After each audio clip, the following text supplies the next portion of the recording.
Mais um famigerado Dia Internacional da Mulher chegando, Red Pills, incels e afins bombando nas redes, e eu gostaria de aproveitar para apresentar para vocês a raiz desses problemas. Sim, eu entendo que uma das maneiras de a gente resolver os problemas e gerar mudança social é conhecendo a sua fonte. Caso contrário, acho que não é possível. Vamos à aula de hoje, então. Patriarcalismo, a raiz das desigualdades e violências de gênero. Bom, para a gente começar, eu acho que a gente precisa lembrar o que são desigualdades sociais. A desigualdade social, ela faz parte das relações sociais e ela diz respeito à privação de direitos ou de acesso a recursos para uma pessoa ou um grupo específico. Essa privação, ela vai criar distinção, então, entre os indivíduos. E a gente pode dizer que se trata, então, de uma forma de concentração de poder de um grupo social sobre outro. É importante a gente lembrar que a simples diferença entre as pessoas, nas suas escolhas ou na sua forma de vestir, de viver, não caracteriza uma desigualdade. São apenas diferenças, né? A desigualdade, ela se caracteriza no fenômeno da iniquidade, ou seja, não acesso aos direitos, a não igualdade no acesso aos direitos. Para estudar as desigualdades sociais, é importante a gente conhecer 3 elementos centrais em uma sociedade: a estrutura, a estratificação e a mobilidade social. A estratificação, ela é sobre como a sociedade está dividida. Então, se trata das camadas sociais que vão se sobrepondo umas às outras. Já a mobilidade social é a possibilidade de um indivíduo migrar de um grupo social para o outro, ou seja, mudar de posição nessa hierarquia social ali colocada pela estratificação.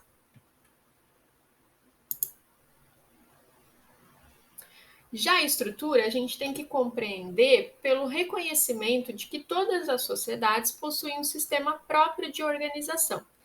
Esse sistema, ele não é necessariamente escrito, mas ele é sempre assimilado pelos membros do grupo social a partir das interações que eles vão realizar entre eles e também da assimilação das interdições que a gente possui, dos deveres que a gente vai cumprir perante os demais membros, as outras pessoas da sociedade como um todo. Ela vai ser definida a partir de diferentes fatores, como as condições históricas, sociais, políticas, culturais e econômicas nas quais são formadas uma sociedade. É a partir da interação entre esses fatores que vão ser produzidos, então, os diferentes papéis e posições sociais e também as relações de privilégio e deveres, né? Não só os privilégios, mas também os deveres que acontecem dentro dessas relações. Então, a estrutura social, ela vai definir como se dá a existência das conexões entre os diferentes membros da sociedade. E ela também vai propiciar coesão social. Aqui no Brasil, a nossa estrutura, ela se apresenta através do trabalho escravo, do patrimonialismo e do patriarcalismo. Então, toda a estrutura social, ela tem pelo menos 3 partes que são inseparáveis. Uma base, que é uma forma histórica de produção, as relações homem-natureza. Um corpo, que é a estratificação social, que é como se dão as relações homem-homem. E, ao fim, um conjunto de instituições, valores sociais, que vão ter como fim sancionar e manter, como um todo, o sistema que é bastante interdependente e é formado por essas partes. Bom, vocês já devem ter ouvido falar do patriarcalismo. O patriarcado, sim, de forma resumida, ele é um sistema social que vai ser baseado em uma cultura onde as estruturas, as relações, elas vão favorecer os homens. Em especial, é claro, o homem branco, cisgênero e heterossexual. Na sociedade patriarcal, vão prevalecer as relações de poder e de domínio dos homens sobre as mulheres e sobre todos os outros sujeitos que não se encaixam naquele padrão que é considerado normativo de raça, gênero e orientação sexual. A gente não sabe exatamente quando esse sistema surgiu, mas a gente sabe que ele não é recente. O patriarcado ele é resultado de um processo histórico de muitos e muitos anos. Ainda assim, em cada uma das diferentes etapas das sociedades, ele vai se reinventando, né? E ele vai funcionando conforme, então, a imagem, né? Conforme aquela sociedade se apresenta. É importante a gente saber desde o início que o patriarcalismo ele vai ter como um elemento chave para sua consolidação a associação da biologia à cultura. Então, ele vai diferenciar os papéis sociais com base em papéis sexuais. Então, a partir das informações que temos sobre o nosso sexo, né, as características de sexo, a gente vai também definir quais são os papéis sociais de cada um desses grupos. Isso é feito a partir dos estereótipos de gênero. O estereótipo, ele é um atributo, ou vários atributos, dirigidos a determinadas pessoas, determinados grupos, que funciona como uma espécie de carimbo, um rótulo, né, que vai colocar um pré-julgamento, então. As pessoas que estão rotuladas com ele, elas vão ser sempre tratadas, vistas de acordo com esse carimbo que elas receberam, muitas vezes em detrimento das suas verdadeiras qualidades. Então, eles são crenças generalizadas sobre as características e comportamentos de mulheres e dos homens. Como vocês sabem, os estereótipos de gênero, eles apresentam uma visão dualista, ou seja, só dão a opção de dois gêneros, dois sexos. Elas são opostas e também hierarquizadas. Então, uma se contrapõe à outra e uma está acima da outra.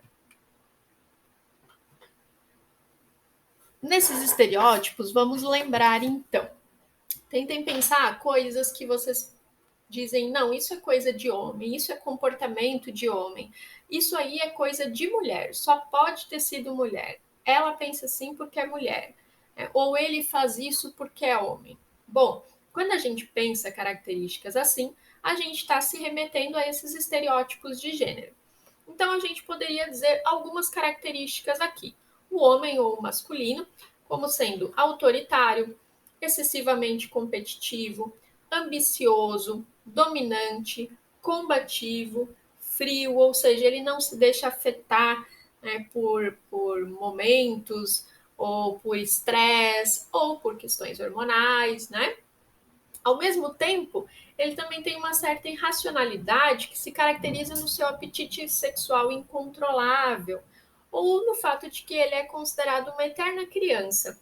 Então, sobre esses dois últimos elementos aí, a gente já vê um pouquinho aparecendo a questão do que baseia ou justifica certas violências, né? Então, esse apetite sexual incontrolável, a gente vê pelas ideias de traição, por exemplo, né? Todo homem trai, eles não conseguem se controlar, homem é assim mesmo. A ideia de que sempre é a mulher que tem que se cuidar, né? Proteger seu corpo, andar com uma roupa mais recatada, para que o homem não caia em tentação, né? Então ele tem esse apetite sexual incontrolável. Ele também é eterna criança. O que é a ideia da eterna criança? É de que ele não é responsabilizado pelos seus atos. Então, quando ele faz algo de errado, é porque ele estava bêbado, é porque a mulher fez alguma coisa, né? Então se procura justificar a partir do comportamento das mulheres, os erros deles, ou mesmo os crimes que eles cometem, né? Quantas vezes a gente já ouviu uma situação de assédio, por exemplo, e quando você relata, imediatamente a pessoa perguntar, mas o que você fez? Ou o que ela fez? O que ela estava vestindo? Onde ela estava? Então, essa ideia da eterna criança é aquela pessoa que não é responsável. Então, a responsabilidade é sempre passada adiante, é sempre do outro, porque ele não sabe o que está fazendo, ele está só aprendendo, ele é um irresponsável, os homens são assim mesmo, esse tipo de ideia. Enquanto da parte do estereótipo de gênero da mulher ao feminino, a gente tem a ideia de uma sensibilidade emocional, né? Algo mais apurado, a predisposição ao cuidado, que está muito ligada à ideia da maternagem. Então, a possibilidade de gestação torna as mulheres naturalmente, e aí entendam que quando eu falo naturalmente, eu estou falando justamente dessa associação da biologia à cultura, né? Então, que tem o biológico como natural e o natural, então, como definindo esse papel social, esse comportamento social. Então, a possibilidade de gestação como definindo uma predisposição ao cuidado, à submissão, ao recato, ao comportamento do que seria uma mãe que é recatada, que tem um cuidado com o outro, né, um altruísmo, uma preocupação com o próximo, que é modesta, então se mantém dentro do seu ambiente, não faz questão de se expor. E também, por outro lado, a mulher também é vista como sedutora e perigosa. E aí a gente lembra ali das ideias do apetite sexual incontrolável e da eterna criança que aparece no estereótipo do homem, né? A mulher sedutora e perigosa é aquela que faz o homem, então, cair em tentação, que o seduz mesmo quando ele não quer, que leva ele a tomar atitudes impensadas, atitudes que ele não teria em uma situação comum ou uma situação em que aquela mulher não estaria intervindo. Lembrando aqui que a gente tem aquela situação que remete ao cristianismo, às ideias bíblicas, né? De Adão e Eva, né? Então, onde a Eva é sedutora, é perigosa, então ela que convenceu o Adão a comer a maçã, enfim, essas ideias que a gente tem de associação de estereótipos de gênero, elas também são encontradas em alguns livros sagrados, livros importantes que são passados de geração em geração, como é o caso da Bíblia, por exemplo. A partir desses estereótipos de gênero, então, onde a gente vê a associação da biologia à cultura, a gente tem uma base perfeita para estabelecer uma sociedade em que os homens estão privilegiados, né? Uma base de privilégio para os homens. De modo que o gênero masculino e a heterossexualidade são tidas como superiores em relação a outros gêneros e orientações sexuais. Temos então os primeiros tijolos, o fundamento do castelo do patriarcalismo. Mas quais são os seus desdobramentos? Como é que ele acontece? Como é que ele se reproduz na vida social? Bom, ele vai utilizar dessa associação da biologia à cultura, ou seja, dos papéis sexuais aos papéis sociais, para criar formas de instituir a dominação dos homens. A gente vai retomar aqui os estereótipos de gênero. Observem essas características na tela e reflitam. Que tipo de pessoa vocês consideram ter as características mais adequadas para dirigir um negócio? Ou para dirigir um país, por exemplo?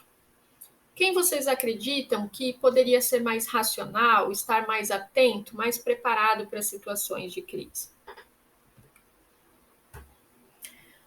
Os homens, por conta dessas suas características tidas como naturais, são considerados aqueles seres únicos que são capazes de conduzir a vida política, econômica, moral, social. Se entende que somente os homens têm a capacidade de tomar as decisões mais importantes.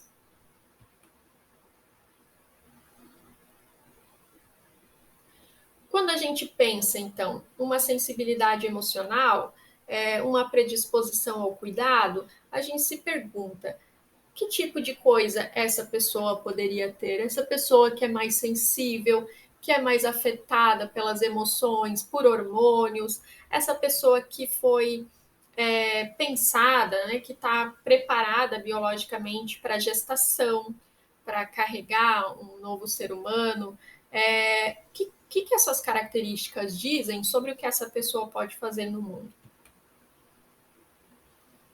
A partir desse estereótipo, as mulheres elas são consideradas mais fracas física e mentalmente. E aí elas são incentivadas a estarem sob o domínio dos homens e são levadas a acreditar que elas não têm capacidade de decisão. Bom, mas quem é que diz isso? Eu não falo isso. Todos os dias a gente tem atitudes, falas, comportamentos que vão levar à reprodução desses estereótipos, dessas crenças. E isso acontece nas próprias famílias. Então, no nosso cotidiano, a gente cria homens e mulheres de maneira diferente e vai considerar, então, que a partir das suas características sexuais, ali biológicas, que eles tenham necessidades de afeto, de atenção, de proteção diferentes e também capacidades, potencialidades, talentos diferentes. E nisso aparece então que a superioridade da masculinidade é presente também no tratamento diferenciado que se dá aos filhos. Colocados os primeiros tijolos aqui do patriarcalismo, a gente vai se aproximando das janelas e portas. Quais são os desdobramentos do patriarcalismo para além da casa? Como que ele ocorre, como que ele se reproduz na vida social? No patriarcado, o sistema ele vai se manifestar excluindo as mulheres da esfera pública e relegando a sua existência e participação ao lar, onde elas vão ser controladas, então, pela figura do pai, do avô, do marido, do patriarca. Ainda que as mulheres tenham acesso à esfera pública e participem da sociedade de outras formas, como nós vemos hoje, né, que nós mulheres já estamos no mercado de trabalho, estamos na vida política, a gente vota, a gente toma algumas decisões sobre a nossa própria vida, a gente continua, de certa forma, subordinada aos homens por conta dos distintos lugares em que a gente circula. Então, a gente tem a esfera pública e privada generificada, onde o homem está na esfera pública, dominando a esfera pública, e a mulher está colocada na esfera privada.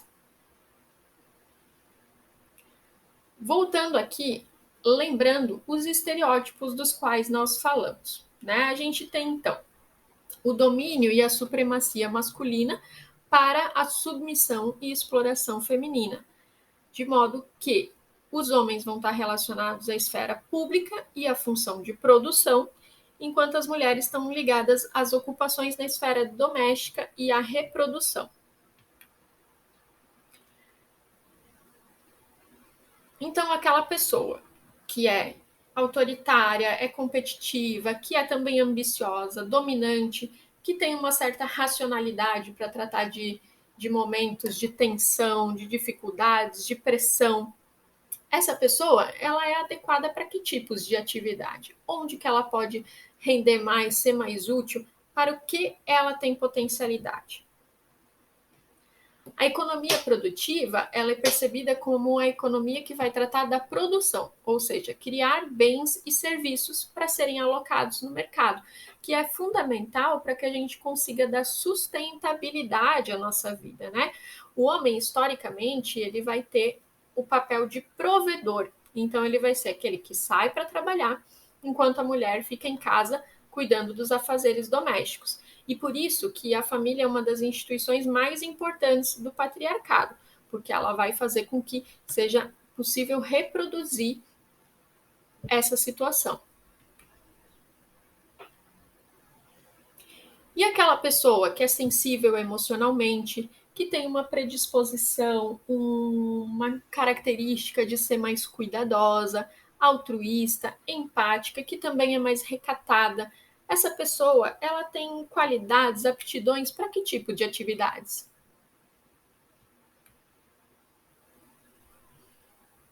A economia reprodutiva, ela vai se dizer respeito à reprodução social, ou seja, continuidade, manutenção da vida dos indivíduos dentro do lar, na esfera doméstica. Então, essa reprodução social, ela diz respeito às tarefas domésticas, ao cuidado das crianças, dos idosos, à manutenção do ambiente familiar.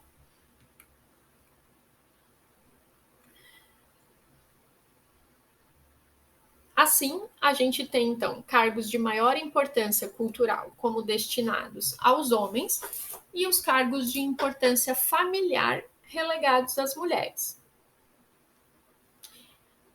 As mulheres, então, são minorias em posições de poder. Quando estão na esfera pública, elas possuem menos benefícios, são vítimas de violência e requisitadas a cumprir certos papéis específicos somente pelo fato de elas serem mulheres. Então, por exemplo, as mulheres são tidas como mais aptas para serem enfermeiras, para serem professoras, para terem cuidado com as crianças. Imaginem posições em que vocês pensam, não, é porque ela é mulher, por isso que ela faz isso. Não, creches, né? Por que tem mais mulheres trabalhando em creches do que homens? Bom, é porque elas têm mais jeito com criança.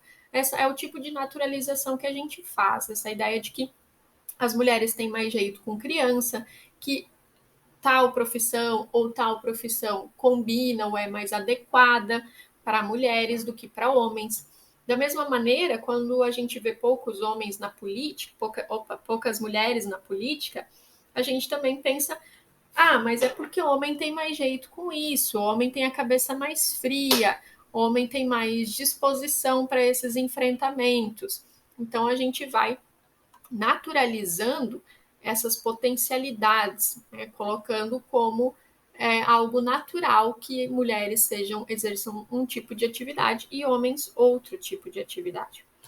A partir do momento que as mulheres foram ingressando na esfera pública, a gente começou a desenhar, então, o acesso das mulheres à cidadania política, o direito ao voto e também a possibilidade de que elas fossem entrar no mercado de trabalho.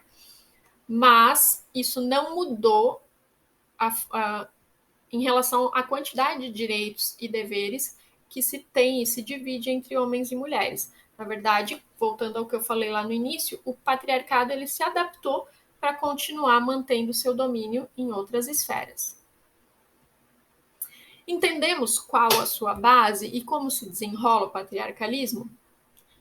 Bom, a nossa missão agora é derrotá-lo.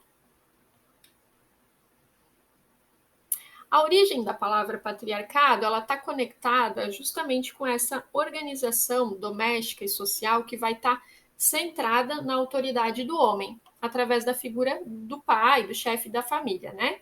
Onde então as mulheres, as crianças, servos, escravos, eles vão ser considerados agregados, pessoas que vão circular na órbita do patriarca e que lhe devem obediência. Então, essa dimensão cultural do patriarcalismo faz com que algumas mulheres elas vão se sentir como propriedade e os homens como proprietários. Então, achando que eles podem exercer toda forma de violência e as mulheres muitas vezes entendendo que eles têm realmente o direito de exercer essa violência. Com tantos anos, né, de história patriarcal, é possível entender como a gente se acostumou a essas características do patriarcado e até entende elas, considera elas como normais, né? Então a gente questiona muito pouco e precisa passar a questionar mais o fato de que em algumas áreas da sociedade, como por exemplo na política, a gente ainda tem poucas mulheres em cargos de liderança, né? Para a gente fazer esse desafio ao patriarcado, a gente precisa entender como as nossas ações, como as nossas suposições do que é papel, ou direito, ou atividade, potencialidade de homens e mulheres, são influenciadas por essa predominância do sexismo na nossa consciência e nas relações sociais. A gente precisa superar essa assimetria, e isso é um grande desafio.